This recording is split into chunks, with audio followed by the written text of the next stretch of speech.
சிம்மராசிக்காரர்களே, சிம்மராசிக்காரர்களை பொறுத்த வரைக்குமே உங்கள் வாழ்க்கையில் நீங்கள் 2026 பணத்தை ஈர்க்கின்ற விதி. நான் தொடர்ந்து நிறைய சாஸ்திர ரீதியான வேத ரீதியான விஷயங்கள் சொல்லி தரப்போகிறேன். அண்ட் ஆல்சோ சிம்மராசிக்காரர்களுக்கு நீங்கள் வாழ்க்கையில் என்னென்ன பண்ணணும், என்ன பண்ணால் பண்ணணும். இப்போது என்ன ஆகுது அப்படின்னா, சிம்மராசிக்காரர்களுக்கு என்ன பரிகாரம் சொல்லுங்கள் சார்? சனிக்குரிய பரிகாரம். நான் சனிக்குரிய பரிகாரம் சொல்கிறேன். இதுதான் உங்களுக்கு 8ஆம் இடத்து சனி. இவருக்கு நீங்கள் பிரீத்தி பண்ணாலே உங்களுக்கு பணம் வரும். ரெண்டாவது என்ன அப்படின்னா, 11ஆம் இடத்துல இருக்கக்கூடிய குரு பகவான், இவருக்கு நீங்கள் பிரீத்தி பண்ணிங்கனாலே ஆட்டோமேட்டிக்காக உங்களுக்கு வந்து பணம் வந்துடும். 2 இதுதான் உங்கள் வாழ்க்கையை கெடுக்கின்ற 2 விஷயங்கள். அப்போது நீங்கள் இந்த 8ஆம் இடத்தை சனி பகவானுக்கு பிரீத்தி பண்ண இதெல்லாம் நீங்கள் பண்ண உங்களுக்கு தன்னால் கடன் அடையும். வேறு நீங்கள் ஒன்றும் பண்ண வேணாம். இவ்வளோ சொன்னால் போதும். இறைவனிடம் கையேந்துங்கள், அவ்வளோதான் சொல்லியிருக்காங்க நம்மள்ட்ட. நீங்கள் இறைவனுக்கு ஃபேவர்லாம் ஒன்றும் பண்ண வேணாம். அவர் டான். நீங்கள் இறைவன் காலில் விழுந்தா போதும். புரியுதா? இங்கே பல பதிவுகள் இறைவனுக்கு என்ன பண்ணலான்னு யோசிச்சுட்டு இருக்கீங்க. ஐயோ, அவர் தாயா நமக்கு போடணும், நம்ம அவருக்கு பண்ண தேவையில்லை.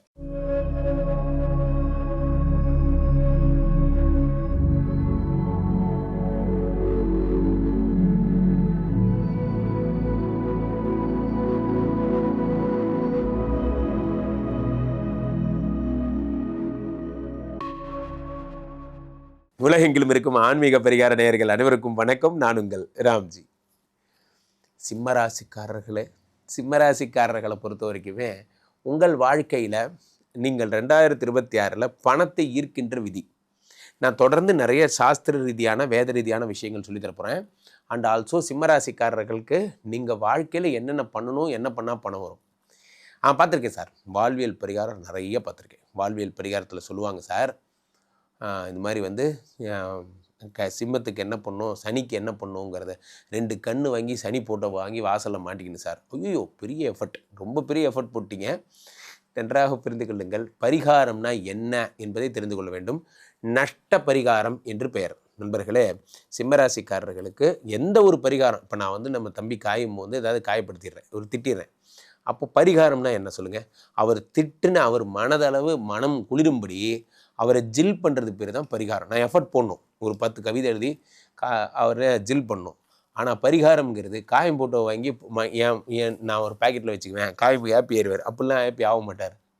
நீங்கள் மனம் வருந்தி சொல்வது மட்டும்தான் இறைவன் பார்த்து கொண்டிருக்கிறார். அதனால் எதற்கு சொல்ல வருகிறேன், இந்த பதிவு ஒரு கடுமையான பதிவாக மற்றவருக்கு தோணலாம். மருத்துவன் ஊசி போட மன்னிப்பு கேட்பதில்லை. நான் அடிக்கடி சொல்லுவேன், என் ஃபேவரட் டைலாக் தான். மருத்துவன் ஊசி போட மன்னிப்பு கேட்பதில்லை. நான் இது உங்களுக்கு போடும் ஊசி உங்கள் விழிப்புணர்வுக்கான ஊசி. அப்போது என்ன ஆகுது அப்படின்னா, சிம்மராசிக்காரர்களுக்கு என்ன பரிகாரம் சொல்லுங்கள் சார்? சனிக்குரிய பரிகாரம். நான் சனிக்குரிய பரிகாரம் சொல்கிறேன். இதுதான் உங்களுக்கு 8ஆம் இடத்து சனி. இவருக்கு நீங்கள் பிரீத்தி பண்ணாலே உங்களுக்கு பணம் வரும். 1. ரெண்டாவது என்ன அப்படின்னா, 11ஆம் இடத்துல இருக்கக்கூடிய குரு பகவான், இவருக்கு நீங்கள் பிரீத்தி பண்ணிங்கனாலே ஆட்டோமேட்டிக்காக உங்களுக்கு வந்து பணம் வந்துடும். 2 இதுதான் உங்கள் வாழ்க்கையை கெடுக்கின்ற 2 விஷயங்கள்.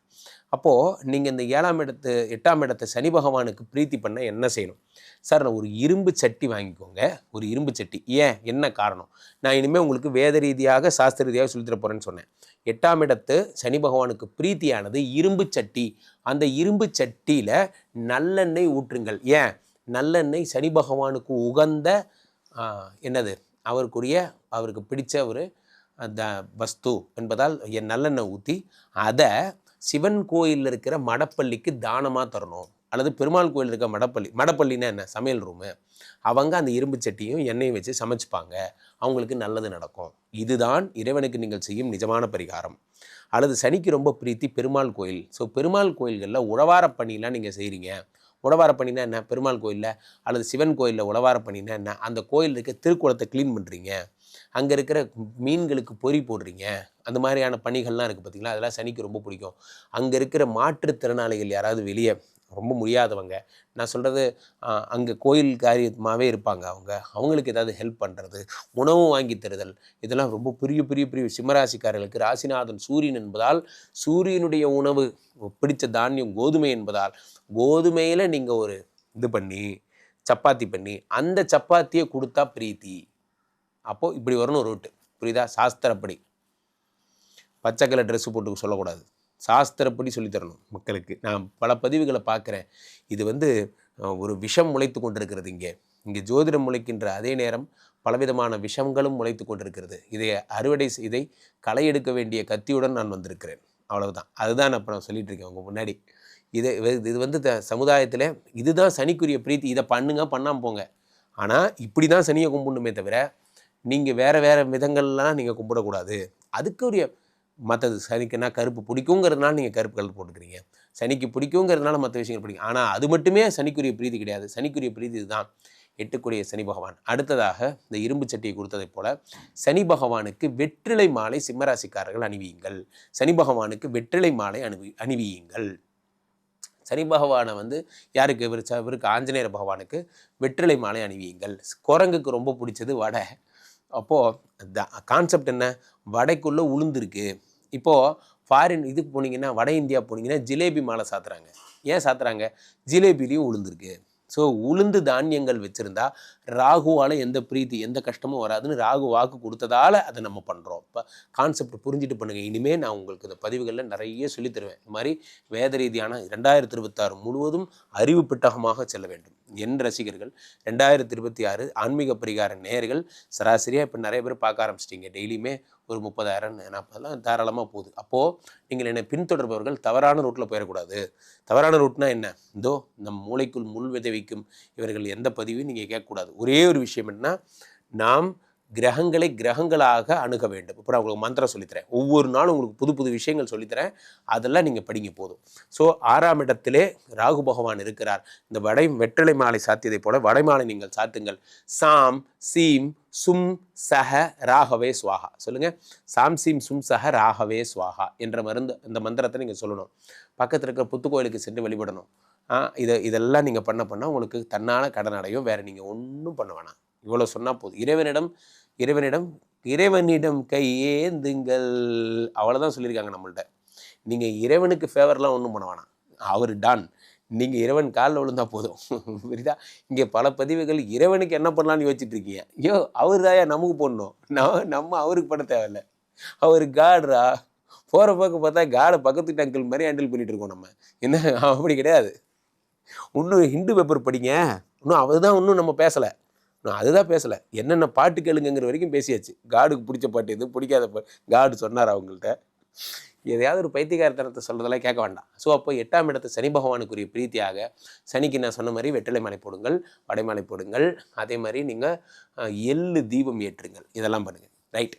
11ஆம் இடத்து குரு பகவானை நாம் எப்படி வழிபட வேண்டும்? குரு பகவானை வழிபடக்கூடிய ஒரு விஷயங்கள் எந்நேரம் முடிஞ்சா ரோல்டு கோல்டு போட்டாலும் சரி, முடிஞ்சால் தங்க நகைகள் கையில் ஒரு மோதிரமோ அது மாதிரிலாம் போட்டுட்டு இருந்தீங்கன்னா அது குருவுக்கு ரொம்ப பிரீத்தி. குருவை பொறுத்த வரைக்கும் அவர் எதை பார்ப்பாருன்னா வேத பண்டிதர்களை பார்ப்பாங்க. இந்த யாரெல்லாம் சாமி கோயிலில் பூஜை பண்ணுறவங்க, நான் வர்ணம் பேசலை, நான் ஜாதி பேசலை, சாமி கோயிலில் பூஜை பண்ணுற அவர் யாராக இருந்தாலும் சரி, அவர்களுக்கு இறைவனை தொட்டு பூஜை செய்பவர்களுக்கு, இறைவனுக்கு அலங்காரம் செய்கிறவங்களுக்கு, இறைவனுக்கு ஹெல்ப் பண்ணுறவங்களுக்கு நீங்கள் ஹெல்ப் பண்ணிங்கன்னா குரு வில் பிகம் ஹாப்பி. இது தயவுசெய்து புரிஞ்சுக்கோங்க. அவர்களுக்கு மனசார நீங்கள் பண்ணணும். இந்தாங்க தானம் வச்சுக்கோங்கன்னு கொடுக்கக்கூடாது. மனசார பண்ணணும். இந்த கைக்கு பண்ணுறது இந்த கைக்கு தெரியக்கூடாது. நண்பர்களே, இதை மட்டும் ஃபாலோ பண்ணிக்க. அப்போது இந்த சிம்மராசிக்காரர்கள் குரு பகவானுக்குரிய ரிஷபத்வஜாய நான் சொல்லித்தரேன்னு சொன்னீங்களே, ரிஷபத்வஜாய வித்மஹே கிரிணிஹஸ்தாய தீமஹே தன்னோ குரு பிரச்சோதயாத். நண்பர்களே, இந்த வருடம் ஃபுல்லாக உங்களுக்கு நான் சொல்லித்தர போகிறேன். இதை மட்டும் மனசில் வச்சுக்கோங்க. இனிமேல் டெய்லி வேத சாஸ்திரம் கேட்பவர்கள் என்ன வேணும்னு கேட்குறோம் கீழே கமெண்டில் போடுங்க. குருஜி எனக்கு இது வேணும், எனக்கு இது சொல்லிக் கொடுங்க, எனக்கு இது மந்திர முறைகள் சொல்லிக் கொடுங்க, நான் உங்களுக்கு சொல்லித்தரேன். உங்களுக்கு ஒரு நல்ல ஜோதிடராக இருக்க நான் விரும்புகிறேன். ஐ நெவர் ரெக்கமெண்ட் அபவுட் பச்சை கலர் செருப்பு, money plant. I never recommend. அதனால் இறைவனாய் பாருங்கள். இறைவனை கும்பிடாமல் கூட போங்க, அதை பற்றி எனக்கு கவலையே இல்லை. ஆனால் தப்பாக ஒரு விஷயத்தை பண்ணி இறைவனோட பிராண்டை கேவலப்படுத்தாதீங்க, அவ்வளோதான். ஸோ அப்போ சிம்மராசிக்காரர்களுக்கு சிறப்பு. கீழே போய்ட்டுக்கு இந்த நம்பரை கூப்பிடுங்க. உங்களுடைய சொந்த ஜாதகத்தை பார்த்துக் கொள்ளுங்கள். உலக புகழ் பார்த்து நமது விஸ்வரூப விஷ்ணுமாயா எழுந்தரில் இருக்கக்கூடிய புனிதமான இந்த ஸ்ரீமடத்திலே தினசரி நடக்கின்ற விஷ்ணுமாயா ஹோமங்களில் கலந்து கொள்ளுங்கள். மீண்டும் ஒரு நல்ல பதிவில் சந்திப்போம். நன்றி, வணக்கம். இங்கே ஸ்தாபிதம் செய்யப்படுகிறார் விஷ்ணுமாயா. அது தமிழ்நாட்டில் இங்கே போரூர் கார்டன் ஃபேஸ்டிவலில் ஸ்ரீமடத்தில் மட்டும்தான் இருக்கிறது. வேற எங்கேயும் இவருக்கு ஆலயங்கள் கிடையாது. நம்மளுடைய வேலை இல்லை, குழந்தை இல்லை, நமக்குடைய எதிர்காலம் கேள்விக்குறியாக இருக்குது, கள்ளத்தொடர்பு, ஏமாற்றம், துரோகம் போன்ற பிரச்சனைகளுக்காக ஸ்பெசிஃபிக்காக பண்ணுற ஒரு ஹோமம். இந்த ஹோமம் 48 நாள் தினமும் பண்ணுறோம். இப்போ நீங்கள் புக் பண்ணுறீங்கன்னா இன்னிலேருந்து 48 நாள் இந்த ஹோமம் பண்ணி உங்களுக்கு அந்த பிரச்சனைகளை சேலஞ்சிங்காக சரி பண்ணி தரோம். ஸோ விஷ்ணுமாயா சாத்தனுடைய ஆலயத்திற்கு நீங்கள் வாருங்கள், இந்த ஸ்ரீமடத்திற்கு வாருங்கள், வந்து இந்த ஹோமத்தில் கலந்து கொள்ளுங்கள். இதை பற்றி தரவுகள் கீழே போயிட்டு இருக்க நம்பரை கேட்டு தெரிஞ்சு புக் பண்ணிக்கிட்டு இந்த ஹோமத்தில் நீங்களும் பங்கெடுக்கலாம்.